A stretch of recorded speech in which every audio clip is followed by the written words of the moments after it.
शिवलिंग के बताए हैं, जहां पर भूल से भी अगर कोई चंदन की उंगलियां लगा देता है, 7 स्थान ऐसे हैं जहां चंदन की मात्र उंगलियां लगा देने से ही शिव पितृलोक के पितरों को मुक्ति प्रदान करके वैकुंठ लोक का निवास दे देते हैं। 7 स्थान।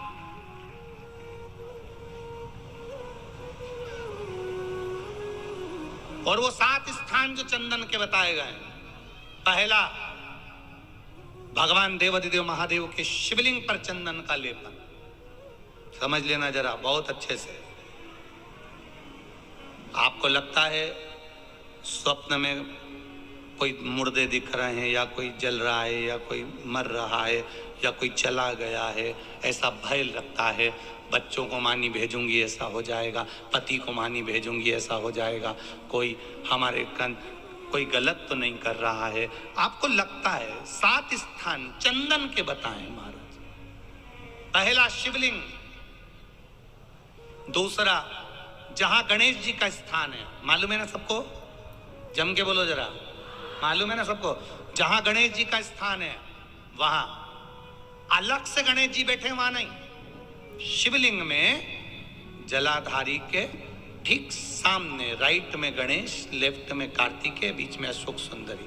तो पहला चंदन बाबा के शिवलिंग पर, दूसरा गणेश जी पर चंदन की उंगली, तीसरा षडानंद कार्तिकेय पर चंदन की उंगली, चौथा अशोक सुंदरी पर चंदन की उंगली, पांचवा जलाधारी पर चंदन की उंगली, छठा जो शिवलिंग का जल बह रहा है इसके ठीक विपरीत की ओर चंदन की उंगली, और 7वां चंदन नंदी के मस्तक के ऊपर जो 2 सींग लगे रहते हैं उस पर चंदन की उंगली।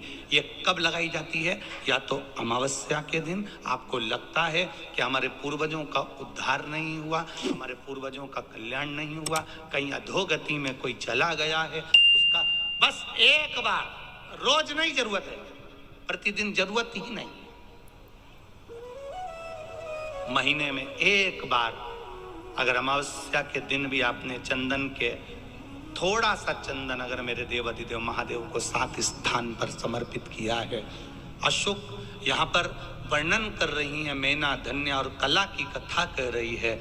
तीनों ने सनकादि ऋषियों से मांगा।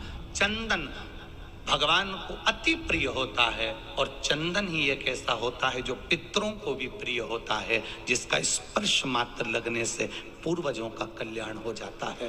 वो पीला चंदन लगा लेना। कितना लगाना है? बीच वाला जो पत्ता है उस पर पीला चंदन। जब आपको लगे कि मेरा जीवन बहुत कष्टमय है, अब ये रोग, अब ये कष्ट दूर ही नहीं हो रहा, अब ये आए दिन तकलीफ पर तकलीफ बढ़ती जा रही है, आए दिन रोग बीमारी, पैसा घर में बच नहीं रहा, बहुत कष्टमय जीवन है, इसमें लगाओ पीला चंदन बेलपत्री की बीज पत्ती पर। महाराज, और बीज पत्ती पर जब चंदन लग जाए, लगने के बाद में ये दोनों पत्ती पर लाल चंदन लगा लीजिए। इन दोनों पत्ती के बीच में जो डंडी का भाग होता है, आपको कहा था, आपको स्मरण में होगा शायद, हमने जब बेलपत्री की महत्वता बताई थी तो उस बेलपत्री की महत्वता में कहा था ब्रह्मा विष्णु महेश ये 3 हैं, बोला था। बीच में ये बड़ी पत्ती से लेकर जो 2 पत्तियां होती हैं, इनके बीच में जो जगह बचती है, इसमें माँ पार्वती के 64 योगनियां, माँ पार्वती अपनी पूर्ण सिद्धि के साथ में जितनी भी देवी के स्वरूप हैं, वो माता 64 योगनियां देवी के स्वरूप में यहाँ पर विराजमान होती हैं। 2 पत्ती के नीचे से जो डंडी होती है नीचे तक, ये पूरी डंडी में 33 कोटि देवी देवताओं विराजमान होते हैं इस पूरी डंडी के अंदर।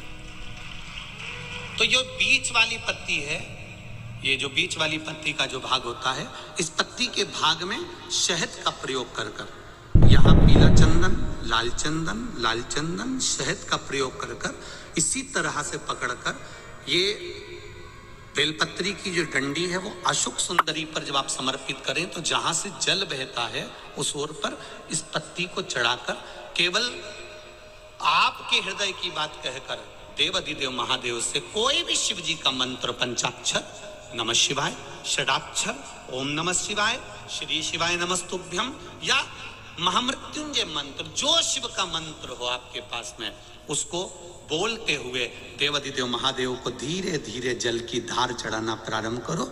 जल की धार जब पूर्ण होने लगे, उसमें थोड़ा जल बचे, तब अशोक सुंदरी पर जो तुमने बेलपत्र चढ़ाई है वहां उस जलधार को चढ़ाएं। ये प्रयोग आपको केवल सोमवार की अष्टमी पढ़ने पर ही करना है। कौन से दिन करेंगे? जम के बोलिए जरा।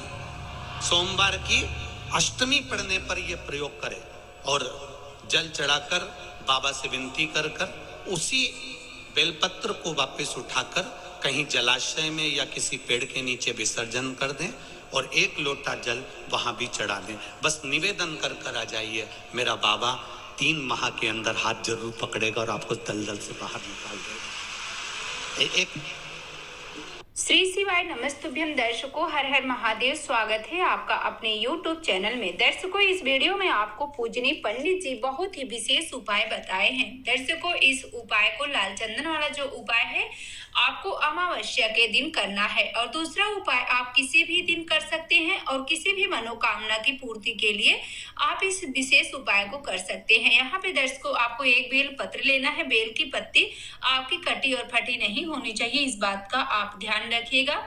उसके बाद जो ऊपर की पत्ती है दर्शकों, उस पे आपको पीला चंदन लगाना है, और बगल की जो दोनों पत्तियां हैं उस पे आपको लाल चंदन लगाना है। अपनी कामना करते हुए आप दोनों पत्तियों पे लाल चंदन लगा दीजिएगा। ऊपर की जो पत्ती है उस पे आपको पीला चंदन लगाना है, इस बात का आप विशेष ध्यान रखिएगा। उसके बाद दर्शकों, आप जो बीच की डंडी बची हुई है उस डंडी पे आपको शहद लगा लेना है। शहद लगा के देवी अशोक सुंदरी के स्थान पे आप समर्पित करें। ध्यान रखिएगा, जब देवी अशोक सुंदरी के स्थान पे आप समर्पित करिएगा तो जो डंडी है वो बाहर की तरफ होना चाहिए।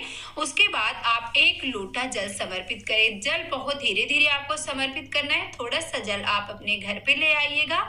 और दूसरा उपाय है दर्शकों, अमावस्या के दिन आप प्रदोष काल में दीप दान अवश्य करें। यदि आप कहीं पे नहीं कर सकते, 5 स्थानों पे नहीं कर सकते जो हम आपको अगली वीडियो में बताए थे, तो आप एक दीपक पीपल के वृक्ष के नीचे प्रदोष काल में लंबी बातिका जरूर लगाइएगा।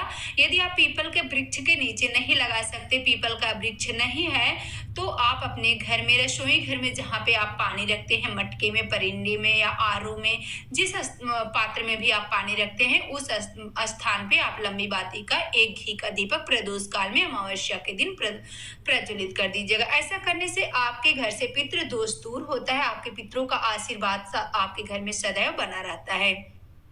श्री शिवाय नमस्तुभ्यम। दर्शकों, वीडियो अच्छी लगे तो लाइक जरूर करें, चैनल को सब्सक्राइब करें, ज्यादा से ज्यादा शेयर करें, कमेंट में श्री शिवाय नमस्तुभ्यम जरूर लिखें।